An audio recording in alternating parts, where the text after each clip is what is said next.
जय हिंद दोस्तों। आज हम लोग motion in a straight line chapter से रिलेटेड कुछ जेई और नीट के क्वेश्चन करने वाले हैं। तो आइए पहले क्वेश्चन से शुरुआत करते हैं।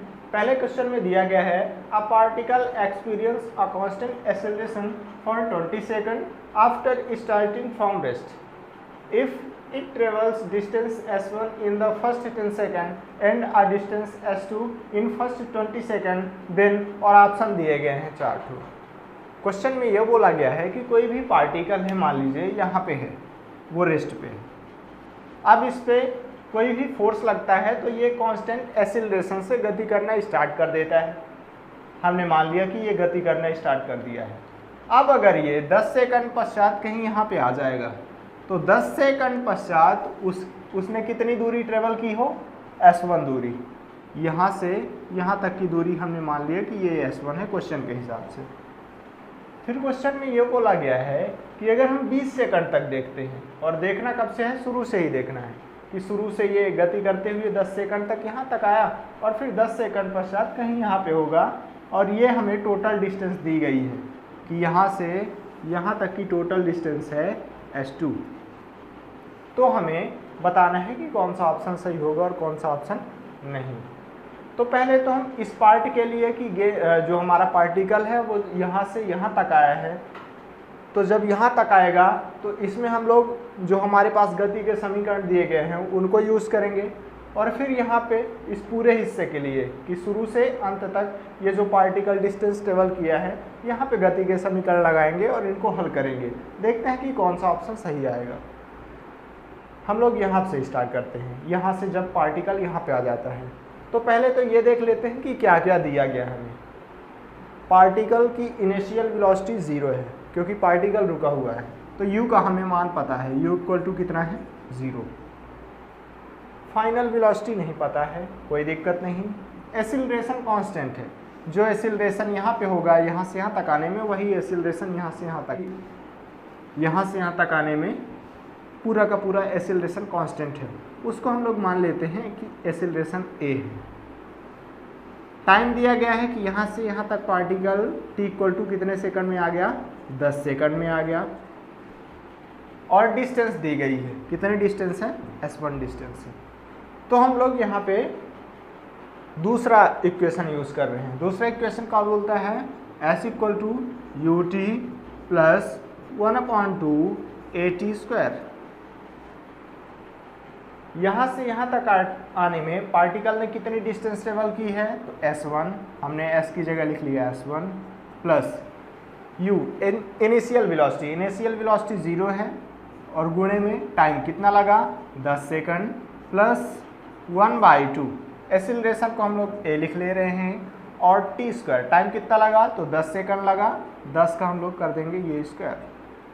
इसको सॉल्व कर लेते हैं थोड़ी सी, तो s1 इक्वल टू कितना आ गया हमारे पास, ये 0 हुआ, प्लस 1/2 और a, और 10 का स्क्वायर करेंगे तो कितना आ जाएगा, 100। s1 इक्वल टू ये 0 है, इसको छोड़ेंगे, 2 से भाग दे देंगे तो यहाँ पे आ जाएगा, 2 से कटा तो ये आ गया 50, तो 50 ये आ गया और ये a आ गया। s1 का मान आ गया हमारे पास 50a। इसको हम लोग यहाँ पे लिख ले रहे हैं 50a, ये बाद में काम आएगा। अब यहाँ से जब पार्टिकल यहाँ पे पहुँच जाता है तो इसके लिए हम लोग दूसरा इक्वेशन सॉल्व करेंगे, ठीक है। दूसरा इक्वेशन ये है, इसी में रखते हैं हम लोग। यहाँ से पार्टिकल यहाँ तक आ चुका है, कुल मिला के ये s2 दूरी तय कर चुका है, तो ये हुआ s2 equal to initial velocity करना है, तो इनिशियल वेलोसिटी कितनी है, 0 गुणे टाइम, तो टाइम कितना लगा, यहाँ से यहाँ तक आने में पार्टिकल को 20 सेकंड लगे, तो 20 सेकंड प्लस 1/2 एक्सीलरेशन तो a ही है पूरे रास्ते में, और टाइम कितना लगा, टाइम का स्क्वायर करना है हमारे पास, तो 20 का हो जाएगा स्क्वायर। सॉल्व कर लेंगे हम लोग, s2 इक्वल टू ये 0 हुआ प्लस 1/2 हुआ, ये a हुआ, और 20 का जब स्क्वायर करेंगे तो हो जाएगा हमारे पास 400। 0 ख़त्म, 2 से ये ख़त्म, कितना आ जाएगा, 200 आ जाएगा, तो 200a S2 बराबर 200 A आ गया। S1 बराबर कितना आया था, 50 A आया था। थोड़ी हम इसको और सॉल्व करते हैं तो S2 इक्वल टू हमारे पास आ जाएगा 4 मल्टीप्लाई, इसको लिखा जा सकता है 200 को 4 गुणे 50 और A। S2 बराबर ये 4 लिखा रहने दीजिए और 50 A का मान कितना है S1, तो ये आ गया ये S1। क्या रिलेशन हमारे पास निकल के आ गया है, S2 इक्वल टू 4S1। यही हमारा सही आंसर है, सी ऑप्शन सही हो जाएगा। नेक्स्ट क्वेश्चन में बोला गया है a particle covers half of its total distance with speed v1 and the next half distance with speed v2, its average speed during the complete journey is। कोई भी particle है, जैसे मान लीजिए यहाँ पे कोई भी पार्टिकल है, उसको यहाँ से यहाँ तक जाना है, तो वो आधी दूरी तक, इसकी आधी दूरी कहाँ मान लिया जाए, मान लेते हैं यहाँ पे है, तो ये यहाँ से यहाँ तक आधी दूरी तक आता है v1 की रफ्तार से, और फिर आधी दूरी तक यहाँ से यहाँ तक जाता है वो v2 की रफ्तार से। पहले आधी दूरी वो v1 वेलोसिटी रहती है उसकी, और फिर आधी दूरी वो v2 वेलोसिटी से तय करता है। अगर हम ये माने कि यहाँ से यहाँ तक का टोटल डिस्टेंस है d, तो ये बोला जा सकता है कि यहाँ से यहाँ तक की दूरी d/2 होगी। d/2 दूरी वो v1 की वेलोसिटी से तय करता है, और फिर आगे के d/2 दूरी ये v2 वेलोसिटी से तय करता है। हमें क्या निकालना है, एवरेज वेलोसिटी निकालनी है। तो v एवरेज इक्वल टू हो जाता है टोटल डिस्प्लेसमेंट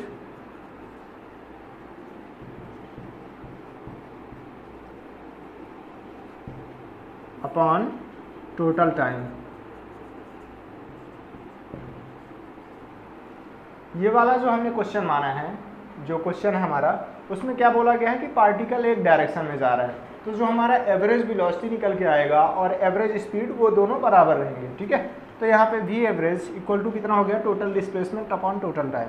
टोटल डिस्प्लेसमेंट कितना हुआ, तो वो जो पार्टिकल है यहाँ से यहाँ आ चुका है, कुल मिला के d डिस्प्लेसमेंट हुआ अपॉन टाइम कितना लगा।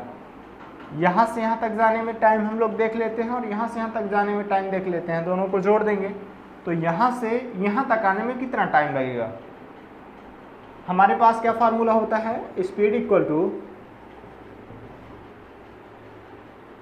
डिस्टेंस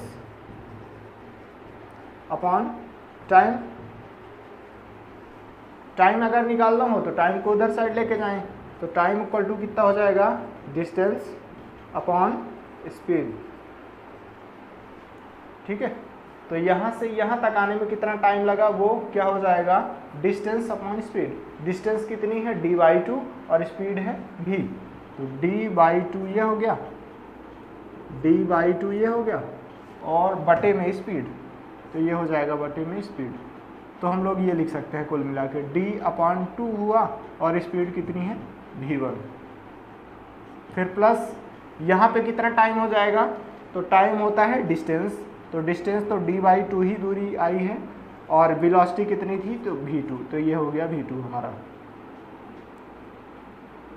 कुछ कॉमन ले लेते हैं यहाँ से, d/2 कॉमन ले लेते हैं, तो बचेगा 1/v1 प्लस का 1/v2। इस d से ये d खत्म हुआ, यहाँ पे है 1/2, 2 ऊपर चला गया, तो आ गया ये 2 हो जाएगा ऊपर, और upon 1 plus v1 plus 1/v2। इसको और सॉल्व कर लेते हैं थोड़ी सी, वहाँ पे सॉल्व कर लिया जाए, यहाँ पे सॉल्व कर लेते हैं।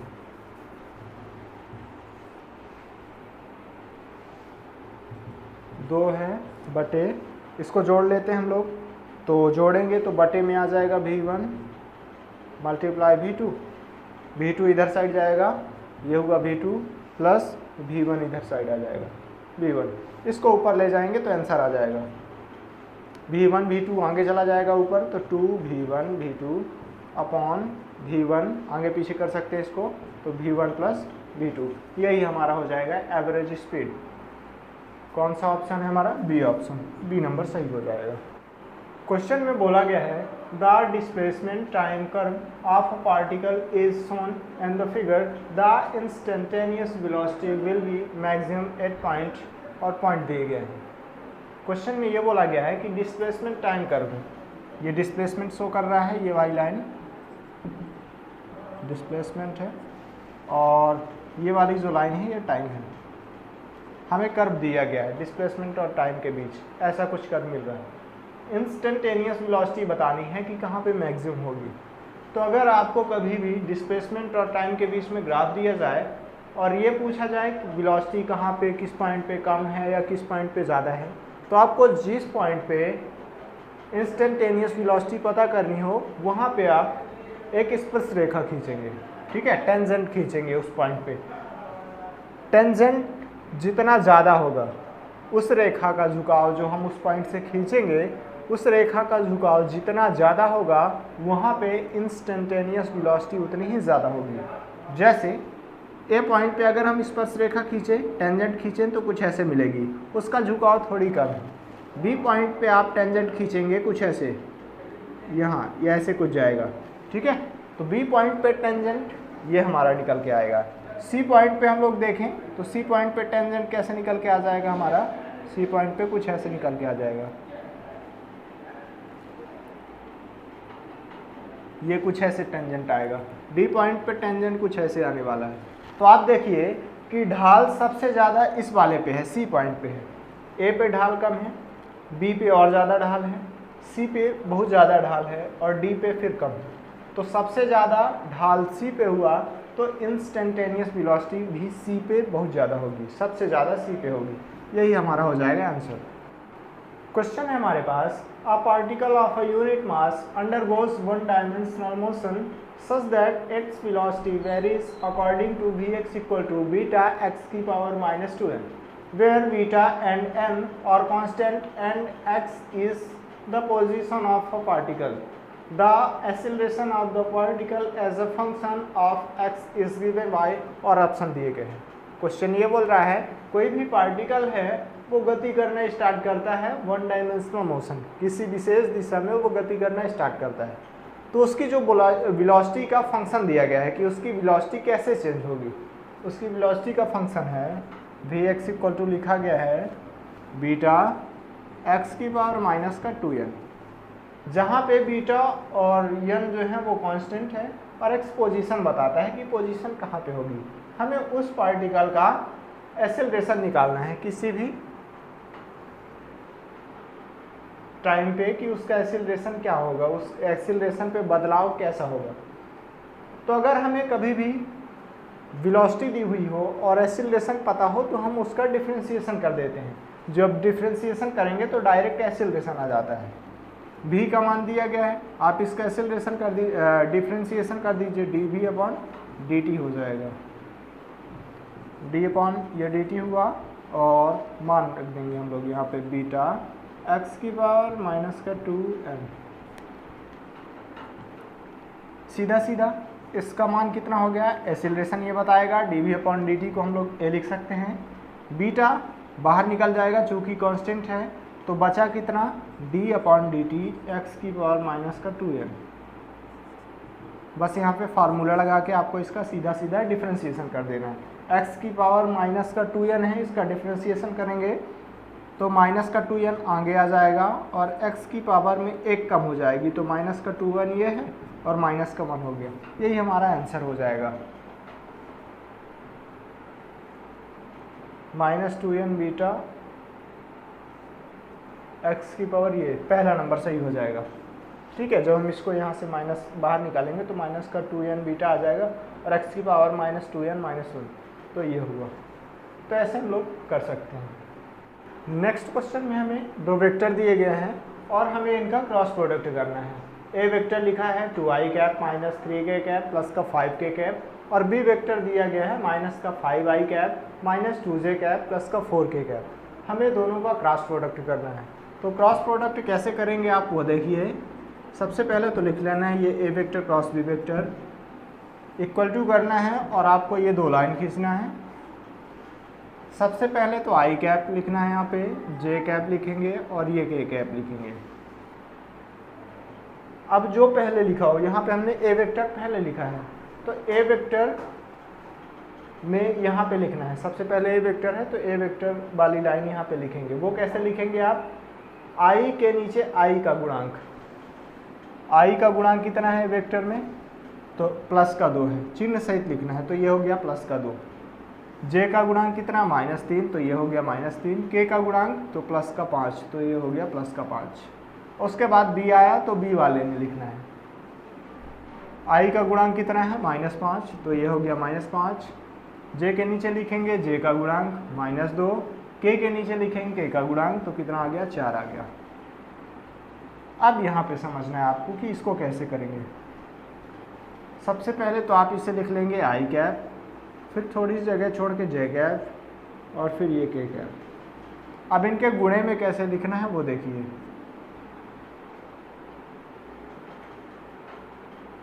यहाँ पे हम लोग माइनस लगा लेते हैं।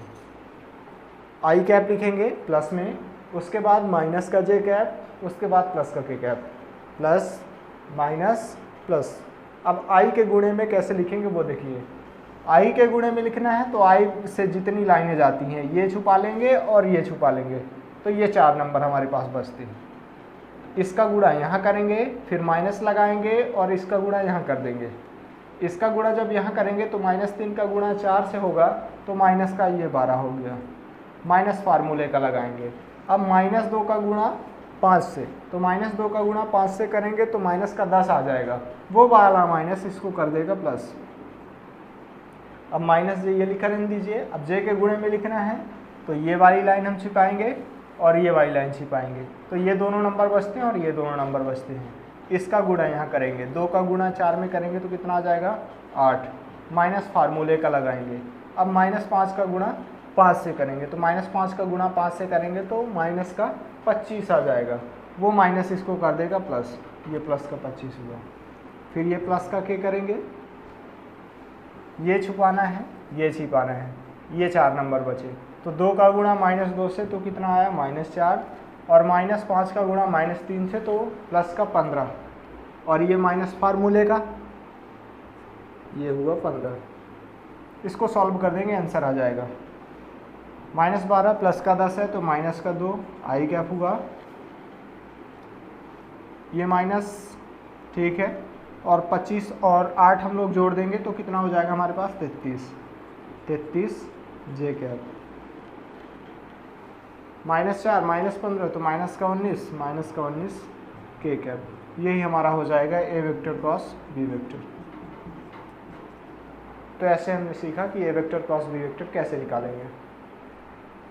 इस क्वेश्चन में हमें 2 वेक्टर दिए गए हैं। ए वेक्टर इक्वल टू दिया गया है 2i cap -4j cap -3k cap. B vector equal to दिया गया है -5i कैप प्लस का pj कैप प्लस का 4k कैप। अगर ये दोनों वेक्टर एक दूसरे के परपेंडिकुलर हों तो हमें p का मान दिया गया है। तो हमने आपको बताया है कि अगर 2 वेक्टर हों और एक दूसरे के परपेंडिकुलर हों तो उनका डॉट प्रोडक्ट 0 रहेगा, और अगर वो दोनों पैरेलल हों तो उनका क्रॉस प्रोडक्ट 0 रहेगा। यहाँ पे बोला गया है कि ये दोनों एक दूसरे के परपेंडिकुलर हैं, तो आपको उनका डॉट प्रोडक्ट 0 कर देना है। ए वेक्टर डॉट बी वेक्टर कितना हो जाएगा 0 हो जाएगा। ए वेक्टर का मान रख दीजिए आप। ए वेक्टर दिया गया है 2i कैप माइनस का 4j कैप माइनस का 3k कैप, डॉट लिखेंगे और बी वेक्टर का मान लिखेंगे।